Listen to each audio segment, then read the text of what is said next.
Hello everyone, welcome to my new blog. কেমন আছো সবাই? আশা করছি সবাই খুব খুব খুব ভালো আছো।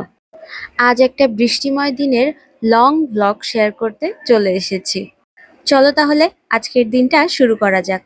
বৃষ্টির দিনগুলোতে ঘুম থেকে উঠে কিছুক্ষণ বৃষ্টি না দেখলে আমার দিন যেন শুরুই হতে চায় না। তাই আর কি, বৃষ্টি দেখে নিয়ে এখন চলে এসেছি নিজের কাজগুলো করতে। আর প্রথম কাজ হচ্ছে বরের অফিসের সমস্ত জিনিসপত্র গুছিয়ে দেওয়া। আর এই যে এটা দেখতে পাচ্ছ, এটা হচ্ছে আমার বরের শীত গ্রীষ্ম বর্ষা সব সময়ের একমাত্র সঙ্গী। তারপর ওকে অফিসে পাঠিয়ে দিয়ে আমি চলে আসলাম দুপুরে রান্নার আয়োজন করতে। বৃষ্টি যেহেতু পড়েছে, স্পেশাল কিছু তো রান্না করতেই হবে। তাই আর কি, ফ্রিজ থেকে মাংস বের করে নিয়ে সেগুলোকে ডিফ্রস্ট করতে দিয়ে দিয়েছি। আর আমার কাছে স্পেশাল কিছু মানেই চিকেন ওর মাটন। আর এরপর আমি সকালে যে চিয়া সিড ভেজানো জলটা খাই, সেটার প্রিপারেশন করে নিচ্ছিলাম। আমি চিয়া সিডের সঙ্গে মধুও অ্যাড করি, কিন্তু এখানে সেই ক্লিপটা নিতে ভুলে গিয়েছি। চিয়া সিড আর মধুর জলটাকে খেয়ে নিয়ে আমি চলে এসেছি বেডটাকে গুছিয়ে নিতে। আর এখন বেডটাকে না গোছালে আমি সারাদিনে আর এটাতে হাত দেওয়ার সময় পাবো না। তো আর কি, এখন তাড়াতাড়ি করে বেডটাকে গুছিয়ে এনে বাকি কাজগুলোকেও করতে হবে। আর এই দেখুন, আমার কিউটি পাই। ওকে তো আপনাদের সঙ্গে আগেই পরিচয় করিয়ে দিয়েছি।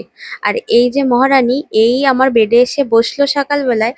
আর রাত 12টা না বাজলে সে বেডের থেকে কিছুতেই ওঠে না। বিয়ের আগে থেকেই এই ডলগুলো আমার খুব পছন্দের ছিল।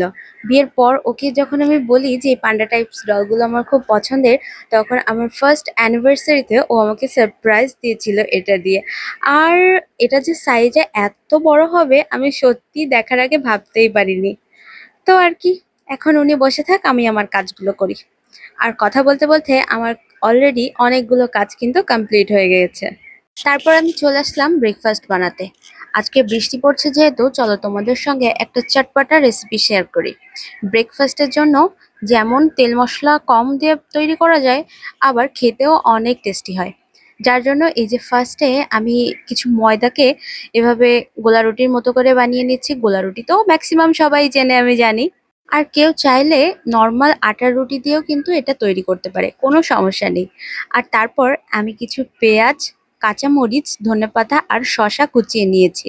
আর তার সঙ্গে নিয়েছি টমেটো সস আর হচ্ছে চাট মশলা। এই চাট মশলা কিন্তু একটা গেম চেঞ্জার হিসেবে কাজ করে। আর এই যে যেটা দেখতে পাচ্ছ, এটা হচ্ছে আমার গোলমরিচের কোটা, প্লিজ ইগনোর ইট।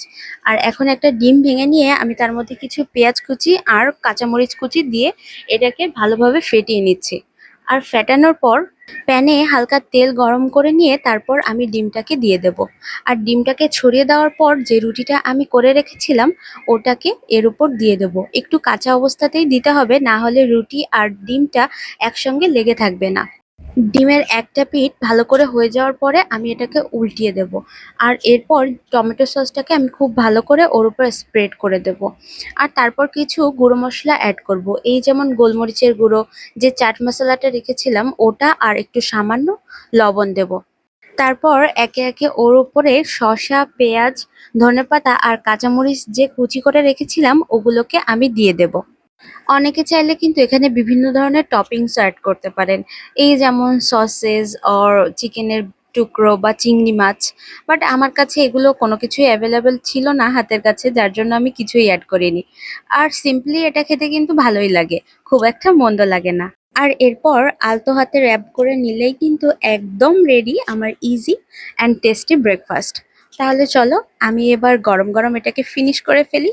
আর তোমরাও চাইলে অবশ্যই কিন্তু বাড়িতে ট্রাই করে একবার দেখতেই পারো, খুব একটা খারাপ হবে না আশা করছি। এরপর আমি আমার দুপুরের কাজগুলো কমপ্লিট করে রান্না বান্না করে দেন একেবারে স্নান করে ফ্রেশ হয়ে নিয়েছি। আর এবার আমার একটু সাজুগুজু টাইম, আমি একটু সাজুগুজু করে দেন সিঁদুর পরে নিচ্ছি। আর এখানে আমি তোমাদেরকে আমার সিঁদুরের কৌটাটা দেখাচ্ছিলাম, দেখো এটা অনেক কিউট না? হ্যাঁ, আমার সাজুগুজু একদম কমপ্লিট। আর এবার আমি হচ্ছে সবাইকে, আমার ফ্যামিলি সবাইকে খেতে দিয়ে দেব। আর ওরা কিন্তু আমার জন্য ওয়েট করে বসে থাকে। আমি যতক্ষণ না কাজ কমপ্লিট করে আসি ওরা ততক্ষণ বসে থাকে, আর আমরা সবাই একসঙ্গে খাওয়া দাওয়া করি। আর খাওয়া দাওয়ার পর্ব শেষ করে আমরা কিন্তু অলরেডি বসে গিয়েছি লুডো নিয়ে। বৃষ্টির দিনে এছাড়া আর কী বা করব? আর বৃষ্টিতেও থামাথামির কোনো নামগন্ধই নেই। বাইরে অনবরত বৃষ্টি তখনও পড়ছিল। আর বিকালের দিকে বৃষ্টিটা কিছুক্ষণের জন্য থেমেছিল। আর তখন আমরা ডিসাইড করি এভাবে আর বসে না থেকে বাইরে যাব। যেই কথা সেই কাজ। আর তাই আমিও চট করে রেডি হয়ে নিলাম। আজকে কিন্তু আমি একটা রেড কালারের জামদানি পরেছি। আমাকে কেমন লাগছে অবশ্যই জানিও। আমরা গিয়েছিলাম বরিশাল ইউনিভার্সিটি। আমি এর আগে অনেকবারই গিয়েছি, কিন্তু আমার ভাই আমার বাসায় বেড়াতে আসার জন্য ওকে নিয়ে গিয়েছিলাম। বরিশাল ইউনিভার্সিটি অন্যান্য ভার্সিটি থেকে ছোট হলেও দেখতে কিন্তু অনেক সুন্দর। আর কুয়াকাটা যাওয়ার জন্য যে দপদপিয়া ব্রিজটা ক্রস করতে হয়, তার একদম পাশেই হচ্ছে ভার্সিটিটা। যার জন্য ব্রিজ এবং ভার্সিটি আর তার সঙ্গে কীর্তনখোলা নদী, তিনটে মিলেমিশে একেবারে একটা অপূর্ব দৃশ্যের সৃষ্টি হয়। তোমরা কে কে বরিশাল ভার্সিটিতে ঘুরতে এসেছো আমাকে জানিও কিন্তু। আমার বাসা কিন্তু একদম পাশে, অবশ্যই আমার বাসা থেকে ঘুরে যেও। আর এভাবেই শ্যাডো ক্লিপ নিতে নিতে আমরা অবশেষে বাসায় চলে এলাম। আজকের ব্লগটা এ পর্যন্তই। তোমাদের কেমন লাগলো আমাকে অবশ্যই জানিও।